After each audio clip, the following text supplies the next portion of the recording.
People think the video is very weird that a grown adult is asking a child about an after party and then getting excited after she nods yeah. Was Ashton Kutcher creepy? Let me count the ways. And we did. For someone who claims to care so much about victims, this guy really seems to have a lot of friends who are horrible, horrible people. I'm gonna dig into this. I'll let you know what I find. Diddy's alleged accomplice has just gotten exposed, and rumor has it it's none other than Ashton Kutcher. Y'all, this allegation has the internet blowing up over some seriously disturbing he has been involved with Diddy. From inappropriate comments about a teenage Hilary Duff to shocking connections to two mysterious deaths, Ashton's past is getting dragged into the spotlight, and what people are uncovering might explain why he's reportedly planning to flee Hollywood and even move out of the US entirely. Y'all, this story is a complete mess, so let's dive into it. Y'all, for years, Diddy has been at the center of some of the most shocking rumors and allegations in Hollywood. From his alleged criminal behavior to his infamous parties, his reputation has taken a nosedive. And while he's finally facing legal consequences for his alleged actions, one major question remains: what about the people who helped him keep his secrets? You see, the whispers about Diddy's wild and often disturbing lifestyle have been circulating for ages. According to rumors, Diddy's power didn't just come from his fame and fortune, but also from his connections. The man had a knack for keeping people loyal to him, often by inviting them to his infamous parties, where allegedly anything and everything went down.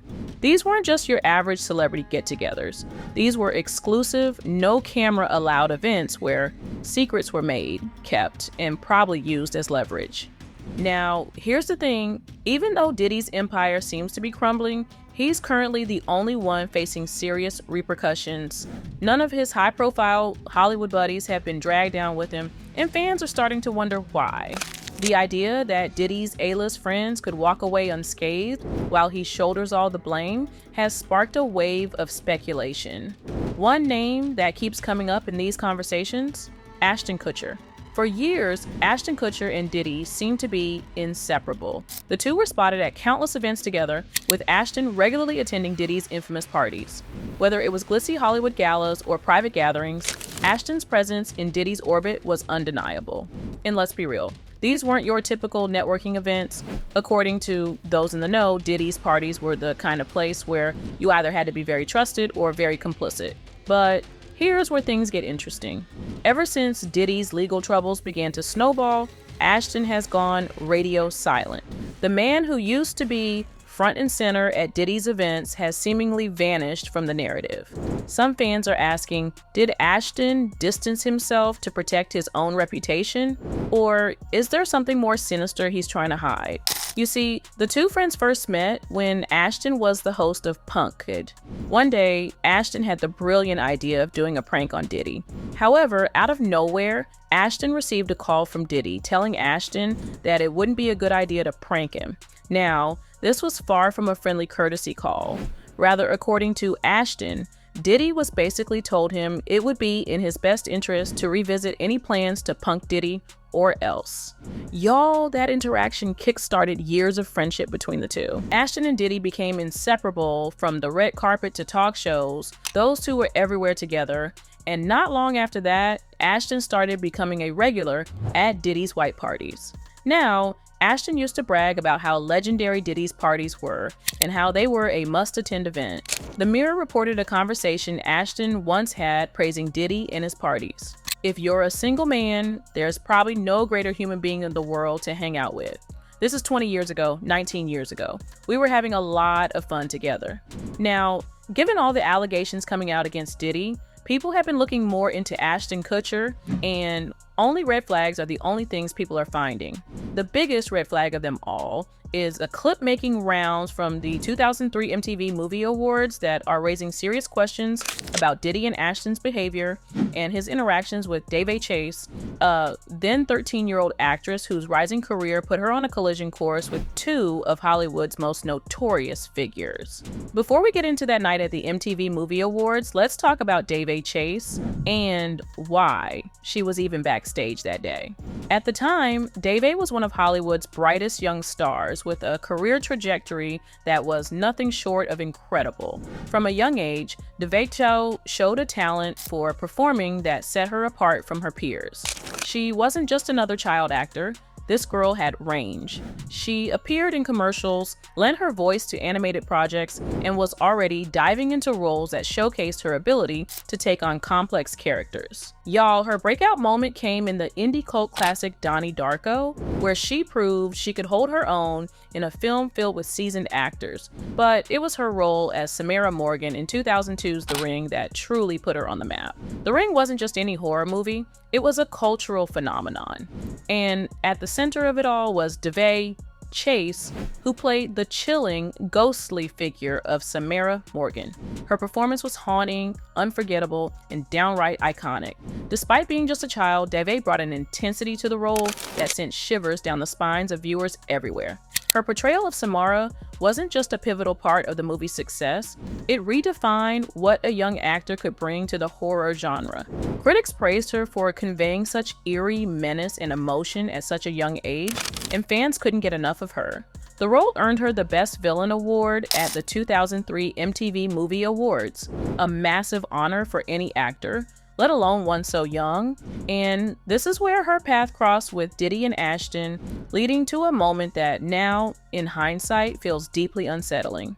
Now, at the 2003 MTV Movie Awards, Dave was awarded Best Villain for her role in The Ring. The presenters tasked with giving her the award, none other than Sean Diddy Combs and Ashton Kutcher. Now, we all know how Hollywood loves a good PR moment, but this is where things take a turn. After presenting her with the award, Diddy reportedly invited Dave to one of his infamous after parties. Y'all, let's pause for a second here. We've all heard the rumors about what goes down at Diddy's parties, and let's be real. Those environments were no place for a 13-year-old girl, no matter how famous she was. These weren't your typical Hollywood parties. They were known for being exclusive, extravagant, and filled with behavior that's been the subject of controversy for years. It's unclear whether Dave actually attended the after-party that night, but the fact that an invitation was even extended raises serious questions about the kind of behavior that was normalized in Hollywood at the time. Now, if that wasn't unsettling enough, Dave was photographed later that year with Diddy and Ashton at the VH won Big and 03 awards. The images have resurfaced, and fans can't help but wonder how a young actress with such a promising future ended up in the orbit of two men who have since been tied to multiple controversies. Diddy's reputation has been under scrutiny for years, with allegations ranging from predatory behavior to more serious crimes. Ashton, meanwhile, has been criticized for inappropriate comments about underage stars and his questionable connections to Hollywood's darker side. You see, a resurfaced clip from his old MTV show Punk'd was making the rounds, and trust me when I say it's bad, like really bad. In the clip, Ashton is caught making some tasteless and frankly creepy comments about then teenage Hilary Duff, and the internet is not letting this slide. In the clip, Ashton, who was a grown man at the time, is heard saying this about Hilary Duff. She's one of the girls we're all waiting to turn 18. Yep, he actually said that. Take a moment to let that sink in. And she's one of the girls that we're all waiting for to turn 18. This wasn't just a throwaway comment, it was aired on MTV, meaning it went through production, editing, and approval without anyone stopping to ask, should we not say this about a teenage girl? And if that wasn't bad enough, Ashton doubled down in the same interview, adding, along with the Olsen twins. That's right, he brought up Mary-Kate and Ashley Olsen, who were also well-known teenage stars at the time, and lumped them into this disturbing narrative of waiting for them to become legal. Y'all, the audacity is unmatched. It's the kind of thing that makes you want to hit pause, rewind, and scream, "What were you thinking?" Now, naturally, when this clip resurfaced, people were not having it. Social media exploded with outrage, with fans and critics alike calling Ashton out for his wildly inappropriate comments, Twitter threads, Instagram stories, TikTok breakdowns, you name it, the internet was dragging him from every angle. Many people pointed out how disturbing it was that a grown man could talk so casually about young girls in such a disturbing context, and worse, that it was treated as normal at the time. Now, here's the thing.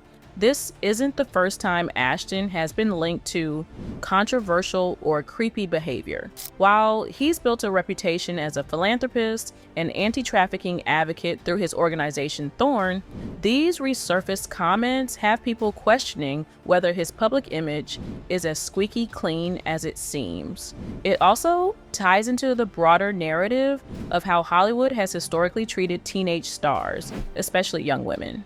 Hilary Duff, Mary-Kate, and Ashley Olsen were all underage at the time these comments were made, yet they were constantly subjected to this kind of inappropriate attention.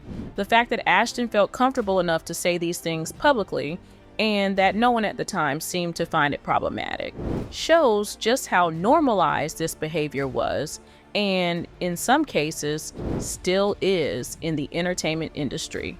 Anyways, what do you think about Ashton's questionable behavior over the years? And why is Noon looking more into him? Let me know your opinions in the comments, and don't go anywhere so you can stay up to date with all the developments in this messy story.